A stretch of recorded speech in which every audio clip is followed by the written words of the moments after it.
हर हर महादेव। आध्यात्मिक यात्रा चैनल पर आप सभी शिव भक्तों का स्वागत है। आज हम शिव पुराण की विद्येश्वर संहिता के 9वें और 10वें अध्याय को हृदयंगम करेंगे।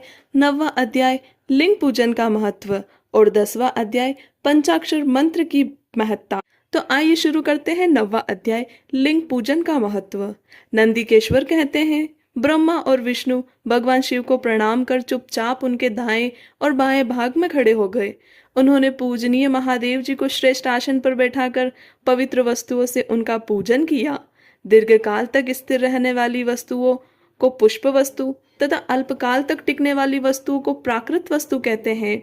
हार, नुपुर, कियूर, किरीट, मणिमय, कुंडल, यज्ञोपवीत, उत्तरीय वस्त्र, पुष्पमाला, रेशमी वस्त्र, हार, मुद्रिका, पुष्प, तांबुल, कपूर, चंदन एवं अगूर का अनुलेप, धूप, दीप, श्वेत छत्र, व्यंजन, ध्वजा, चवर तथा अनेक दिव्य उपहारों द्वारा जिनका वैभव वाणी और मन की पहुंच से परे था, जो केवल परमात्मा के योग्य थे, उनसे ब्रह्मा और विष्णु ने अपने स्वामी महेश्वर का पूजन किया।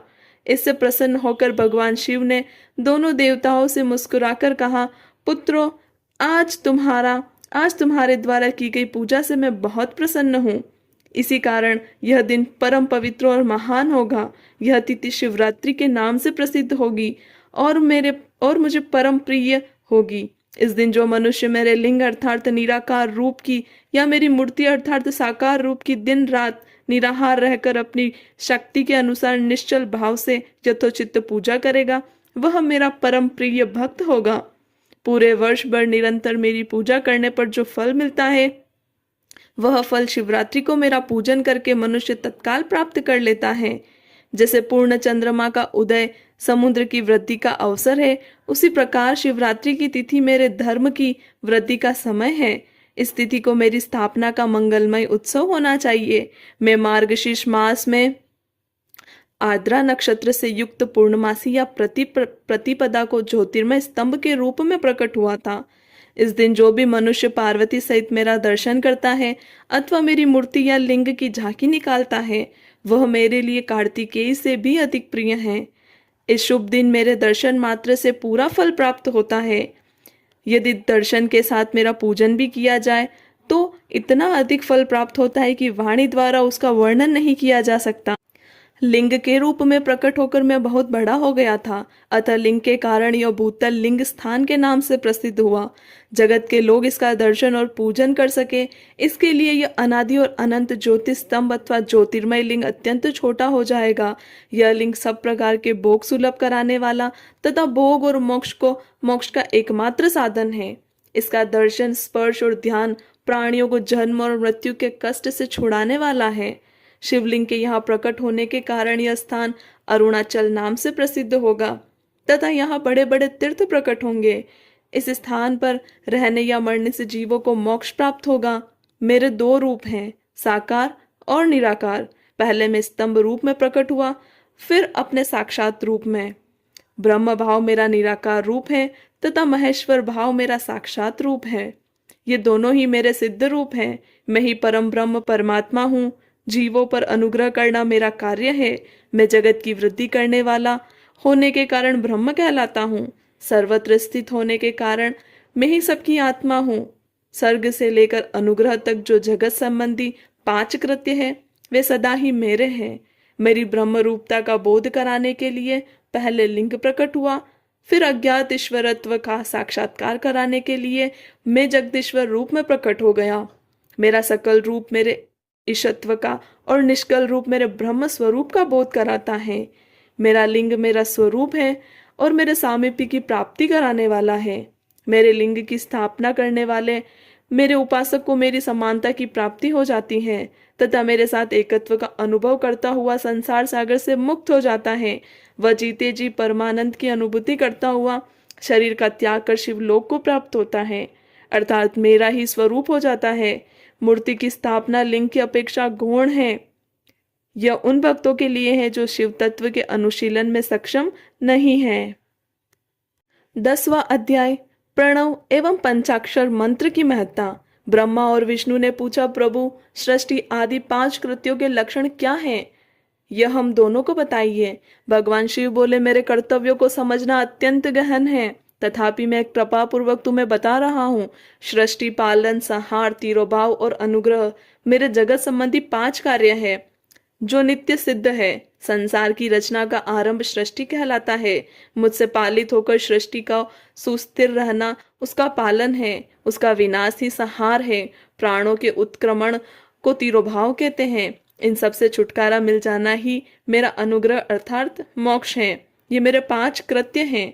सृष्टि आदि 4 कृत्य संसार का विस्तार करने वाले हैं। 5वां कृत्य मोक्ष का है। मेरे भक्तजन इन 5 कार्यों को 5 भूतों में देखते हैं। सृष्टि धरती पर, स्थिति जल में, संहार अग्नि में, तिरोभाव वायु में और अनुग्रह आकाश में स्थित है। पृथ्वी से सबकी सृष्टि होती है, जल से वृद्धि होती है, आग सबको जला देती है, वायु एक स्थान से दूसरे स्थान पर ले जाती है और आकाश सबको अनुग्रहित करता है। इन 5 कृत्यों का भार वहन करने के लिए ही मेरे 5 मुख हैं। चारों दिशाओं में 4 मुख और इनके बीच में 5वां मुख है। पुत्रों, तुम दोनों ने मुझे तपस्या से प्रसन्न कर सृष्टि और पालन 2 कार्य प्राप्त किए हैं। इसी प्रकार मेरी विभूति स्वरूप रुद्र और महेश्वर ने संहार और तिरोभाव कार्य मुझसे प्राप्त किए हैं, परंतु मोक्ष में स्वयं प्रदान करता हूँ। मैंने पूर्व काल में अपने स्वरूप भूत मंत्र का उपदेश दिया है जो ओमकार रूप में प्रसिद्ध है। यह मंगलकारी मंत्र है। सर्वप्रथम मेरे मुख से ओमकार ओम प्रकट हुआ जो मेरे स्वरूप का बोध कराता है। इसका स्मरण निरंतर करने से मेरा ही सदा स्मरण होता है।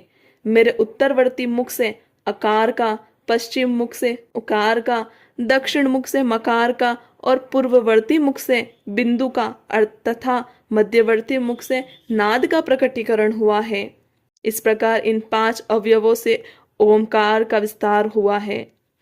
इन 5 अवयवों के एकाकार होने से प्रणव ओम नामक अक्षर उत्पन्न हुआ। जगत में उत्पन्न सभी स्त्री पुरुष इस प्रणव मंत्र में व्याप्त हैं।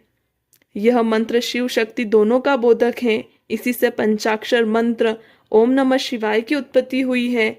यह मेरे साकार रूप का बोधक है।